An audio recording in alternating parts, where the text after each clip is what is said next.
करने के लिए, उस मार्ग में जाने के लिए क्या होता है, 3 हमारे जीवन में विक्षेप आते हैं। 3 विक्षेप मतलब रुकावटें। पहला आता है हमारे अंदर का मल। कौन कौन सा है हमारे अंदर, जो लोगों को नहीं दिखता पर हमें पता है कौन कौन सा है? काम, क्रोध, घृणा, ईर्ष्या, लोभ, अहंकार। ये दूसरों को के सामने नहीं आता, ये हमारे अंदर होता है। तो ये हमें स्वयं ही दूर करना होता है। किस प्रकार से? भजन करके, सत्संग में जाके, कीर्तन के द्वारा प्रभु हम पर कृपा करते हैं। तो ये मन स्वयं हमें दूर करना होता है। फिर उसके पश्चात आता है दूसरे नंबर पर विक्षेप। जब हम भगवान का ध्यान करते हैं तो आपको क्या आती है उस समय पे, बताइए? नींद आती है ना। और जैसे ही वो ग्रंथ बंद करेंगे तो नींद गायब होता है ना। और दूसरी बात, जब हम अध्ययन करते हैं तो नींद के बाद तो कुछ कई बार क्या होता है, ध्यान भी कहीं और जाता है जो कभी नहीं जाता। जैसे कि आपको याद आता है, अरे रसोई घर में क्या हो रहा था, बच्चे क्या कर रहे हैं, मॉल में जाना था, वैसे नहीं आएगी ध्यान बातें। लेकिन सिर्फ भगवान का जब ध्यान करेंगे तब ये बात भी ध्यान में आती है। तो ये जो हमारा ध्यान अनेकाग्रता है और अस्थिरता है और जो चंचलता है, इसको भी हमें ही दूर करना पड़ता है स्वयं, क्योंकि हमें ये अभ्यास बनाना होता है। जब हम बैठते हैं तो 5 मिनट भी बैठा नहीं जाता, होता है ना।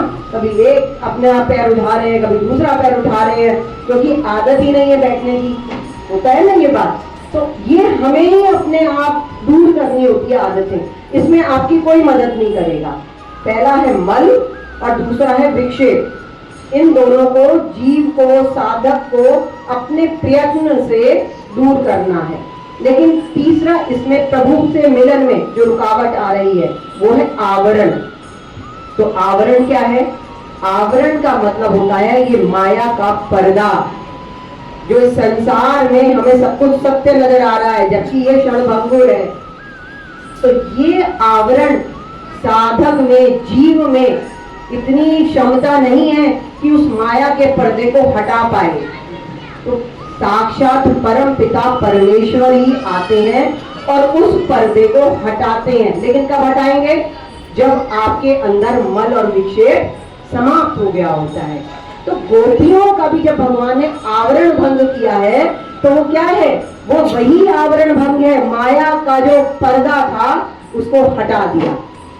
फिर एक भक्त प्रश्न करता है कि जब भगवान ने वस्त्र हरण किए थे, माया का पर्दा हटाया, तो दोबारे से वापस कर दिए थे वस्त्र, करे थे या नहीं करे थे? करे थे ना। तो यहाँ पर कहा गया कि एक बार जिसके चित्त पर, जिस पर माया का पर्दा हट जाता है, उसके बाद दोबारे माया आएगी भी तो उसका कुछ नहीं बिगाड़ सकती। तो इसीलिए भगवान ने दोबारे वस्त्र दे दिए हैं। अब